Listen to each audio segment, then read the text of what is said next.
राम मंदिर चढ़ावा चोरी मामले में बड़ी खबर है।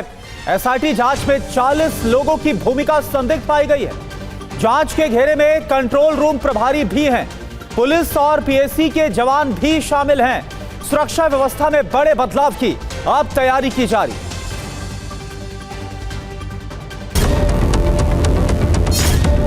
और चंपत राय खेला जा रहा है।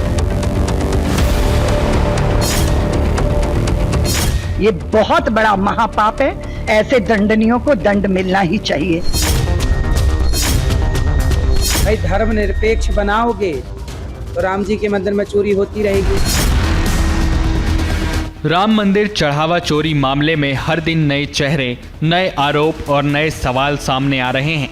सबसे बड़ा सवाल अब सिर्फ चोरी का नहीं, बल्कि राम मंदिर ट्रस्ट, एसआईटी की जांच और दर्ज एफआईआर की निष्पक्षता पर भी उठने लगा है। ज्योतिषा पीठ के शंकराचार्य स्वामी अविमुक्तेश्वरानंद ने भी कई गंभीर सवाल उठाए हैं।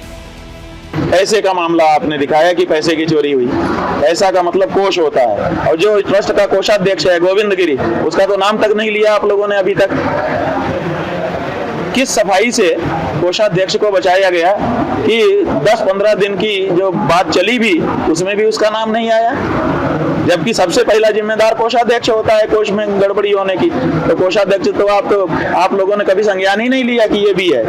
आप चंपत राय पे चले गए। चंपत राय जिम्मेदार है, लेकिन वो बाद में है, पहले कोषाध्यक्ष जिम्मेदार है। चंपत राय तो उसके ऊपर मॉनिटर कर रहा है। सवालों के इस दौर में चंपत राय के इस्तीफे की पुष्टि हो गई है। राम मंदिर ट्रस्ट के कोषाध्यक्ष गोविंद देवगिरी ने बताया है कि चंपत राय और अनिल मिश्रा दोनों के इस्तीफे ट्रस्ट को मिल चुके हैं। हालांकि फिलहाल इन इस्तीफों को स्वीकार नहीं किया गया है। बताया गया है कि 11 जुलाई को होने वाली ट्रस्ट की बैठक में इस पर अंतिम फैसला लिया जाएगा। राम मंदिर ट्रस्ट ने इस पूरे मामले पर लिखित बयान भी जारी किया है। बयान में कहा गया है कि निष्पक्ष और न्यायपूर्ण जांच कराने तथा राम भक्तों का विश्वास बनाए रखने के लिए ट्रस्ट पूरी तरह प्रतिबद्ध है। ट्रस्ट ने यह भी साफ किया है कि श्रद्धालुओं द्वारा दान में दी गई चांदी की ईंटें, आभूषण और अन्य सभी मूल्यवान वस्तुएं पूरी तरह सुरक्षित हैं। इन सभी का विस्तृत लेखा जोखा ट्रस्ट के पास उपलब्ध है। साथ ही ट्रस्ट ने भरोसा भी दिलाया है कि भविष्य में ऐसी कोई दुर्भाग्यपूर्ण स्थिति दोबारा ना हो। इसके लिए जरूरी और प्रभावी कदम उठाए जाएंगे। ट्रस्ट ने लोगों से अपील की है कि वे भ्रामक और निराधार अफवाहों पर ध्यान ना दें और केवल आधिकारिक जानकारी पर ही भरोसा करें। वहीं चढ़ावा चोरी की जांच में नई जानकारी भी सामने आ रही है। ये पता चला है कैसे कैश की हेराफेरी होती थी। सूत्रों के अनुसार जो नई जानकारी आ रही है उसके अनुसार जांच के दायरे में कुछ बैंक अधिकारी और कर्मचारी हैं। ये दावा किया गया है कि कुछ बैंक कर्मचारियों को नियमित हिस्सा दिया जा रहा था। मतलब सुनियोजित साजिश के तहत नेटवर्क बनाकर चोरी की जा रही थी। बताया तो ये भी गया है कि कई बार बैंक कर्मचारियों ने भी नकदी में हेरफेर की।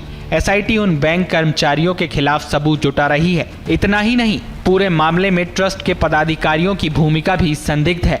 कुछ पदाधिकारियों की भूमिका की गहन जांच की जा रही है। ये पता किया जा रहा है कि ट्रस्ट से जुड़े कौन कौन पदाधिकारी थे जो इन लोगों से मिले हुए थे। अब आपके मन में ये प्रश्न भी होगा कि मामले की जांच कैसे की जा रही है। 2 स्तरों पर जांच चल रही है। पहला ये कि पुलिस जांच के जरिए साक्ष्य जुटाए जा रहे हैं। दूसरा ये कि एसआईटी पूरे घटनाक्रम की गहराई से पड़ताल कर रही है।